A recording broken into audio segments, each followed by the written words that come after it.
किया, इसलिए पश्चिमी राजस्थान में बाजरा होता। अच्छा, एक बड़ा इंटरेस्टिंग फैक्ट है, 13वीं शताब्दी से पहले राजस्थान में बाजरा नहीं मिलता, पूरे राजस्थान में कहीं बाजरा नहीं मिलता। कौन शताब्दी से पहले? इसका मतलब है 13वीं शताब्दी तक पूरे राजस्थान में बहुत अच्छी बारिश होती है, बहुत अच्छी बारिश होती है, इसलिए पश्चिमी राजस्थान वाले भी गेहूं उगाते होंगे और गेहूं खाते होंगे। 13वीं शताब्दी के बाद में इकोलॉजिकल इंबैलेंस हुआ है, क्लाइमेट चेंज हुआ है, कुछ ना कुछ चेंज आया है और पश्चिमी राजस्थान में बारिश होनी कम हो गई। अब जब पश्चिमी राजस्थान में बारिश होनी कम हुई तो अब गेहूं तो उग ही नहीं सकता, बिना पानी के उगाओगे कैसे? तो पश्चिमी राजस्थान वालों लगार कोई ऐसी फसल उगानी पड़ेगी जो कम पानी में हो जाए। तो कम पानी में होने वाली फसल कौन सी? बाजरा। इसलिए बाजरा उगाना शुरू किया। इसलिए पश्चिमी राजस्थान अब केवल क्या खाता है? और कोई भी गांव में कह देता भाई रे अपने तो बढ़ के भी बाजरा खाते थे, पीढ़ियों से खा रहे हैं, बढ़ के नहीं खाते थे, ये 701 साल से खाने लगे। इससे पहले वाले इधर वाले भी बाजरा नहीं खाते थे। और अब मैं आज दिन तक उदयपुर वाला जो बेल्ट है, उदयपुर वाले बेल्ट में अभी भी लोग बाजरा नहीं खाते। मक्का खा लेंगे, गेहूं खा लेंगे, चावल खा लेंगे, जवार की रोटियां बना लेंगे, बाजरा उधर ही नहीं।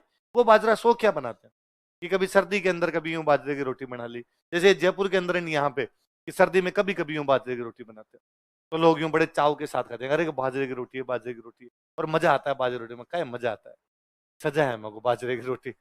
मैं यहाँ नया नया पढ़ने के लिए आया तो कोई साथ में एक दोस्त बन गया, लोकल जयपुर का दोस्त बन गया। तो उसने एक दिन मेरे को, थोड़े दिनों में दोस्ती होगी, तो उसने कहा कि भाई कल संडे कहीं आउटिंग पे चले। कहाँ आउटिंग पे? कहाँ हूँ, बीकानेर से जयपुर तो आ गया, और आगे कहाँ लेके जाएगा? तो उसने कहा अरे यहीं जयपुर में घूमने के लिए चलते हैं बाहर के। मैं कहाँ चलेगा? उसने कहा यहाँ एक बहुत अच्छा रेस्टोरेंट है, वहां पे चलते हैं। क्या है उस रेस्टोरेंट में? खाना जो खिलाते हैं, खाना जयपुर वाले रेस्टोरेंट में खा लेते हैं, बाहर वाले में ऐसा क्या है? उसने कहा वहां ना झोंपड़ी बनी हुई है, झोंपड़ी में खिलाते हैं। अच्छा, फिर कहा नीचे बिठा के खाना खिलाते हैं झोंपड़ी में। तो उसने कहा बाजरे की रोटी खिलाते हैं। फिर क्या हो गया? तो कहा साथ में सांगरी की सब्जी होती है, बड़ा मजा आता है। मगर इसको मजा नहीं कहते, ये मजे मेरे ना 22 साल लिए हुए हैं भाई साहब। सुबह शाम दोनों टाइम बाजरा खाते हो ना, अंदर कंठ चिल जाते हैं, कंठ।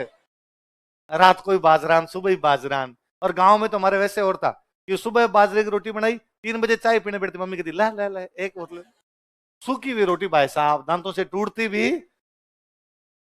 तो ये जयपुर वाले या शहरों वाले टाबर, जो तुम पैसे वाले बच्चे हो, तुम कभी खाते हो सर्दियों में 2 बार, तब तुम कहते हो मजा आए, आज तो बाजरा खाया।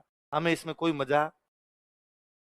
गेहूं की रोटियां मजे आते हैं। गेहूं की रोटियां मम्मी ने बताती है कि भाई अरे गेहूं के फलके तब बनते थे जब घर में कोई मेहमान आता, घर में कोई मेहमान आता, मामा जी फूफा जी ऐसे लोग आते, तब घरों में गेहूं बनती। वरना गेहूं थी कहाँ? गेहूं लग्जरी थी, न तो रुपए थे गेहूं लाने के, ना अपने गेहूं होती थी। इसलिए बाजरे की बनती, बाजरा ही खाते दोनों टाइम। और गेहूं के तब बनते जब घर में मेहमान आता। तो मेहमान आता उसको भी सारी नहीं देते, एक रोटी ऊपर एक रोटी नीचे, बीच में बाजरे लगा के देते। बस यूं मान रखते भाई तू मेहमान है इसलिए हम तेरे क्या खिला रहे हैं? गेहूं। और कि हम टाबर है ना, यूं रहते कि यदि ये आधी भी छोड़ दे तो हम खाएंगे। और वो अब चूंकि मेहमान भी तो अपना ही था, उसके भी तो नहीं खाई हुई थी कभी, तो वो ही सबसे पहले ऊपर और नीचे वाली उतार के खाता, वो भी छोड़ के जाता। ताकि 12 महीने में कभी एक आधी बार इतना सा फलका मिल जाता ना गेहूं का, उसमें राजी होते कि आज हमने गेहूं खाई। गांव में जाके बताते कि आज हमारे घर में गेहूं बनी है। ये आलम था। तो अपने यहाँ गेहूं थी कहाँ? अपने यहाँ होता ही क्या था? बाजरा। तो लोग खाते ही क्या थे? बाजरा। तो ये सब यूं फर्जी बातें हैं कि बाजरा खाने में मजे आते हैं, कोई मजे नहीं। तो वो के वो तो मैं, मेरे एक नागौर के मित्र, वो उदयपुर पोस्टिंग है, उदयपुर नौकरी करते हैं। तो उन्होंने मुझे एक दिन बताया यार मैं उदयपुर अपने किसी लोकल फ्रेंड के घर पे खाना खाने के लिए गया। उनकी मम्मी खाना जिमा रहे थे, तो बहुत अच्छा खाना बना हुआ, 2-3 भांत की सब्जियां, 2-3 भांत की मिठाइयां विठाइयां, मैंने छक के खाया बहुत ढंग से। तो लास्ट में उनकी मम्मी ने कहा अरे अरे बेटा तुमने चावल लिए ही नहीं, कटोरी में चावल तो पड़े, चावल लो तुम।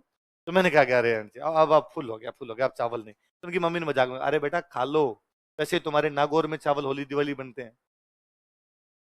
और उन्होंने कहा यार, तब मुझे लगा रहा है सच्ची बात है, चावल तो अपने होली दिवाली बनाते हैं, वरना चावल का अपने कोई लेना देना, क्योंकि हमने चावल होते ही नहीं थे।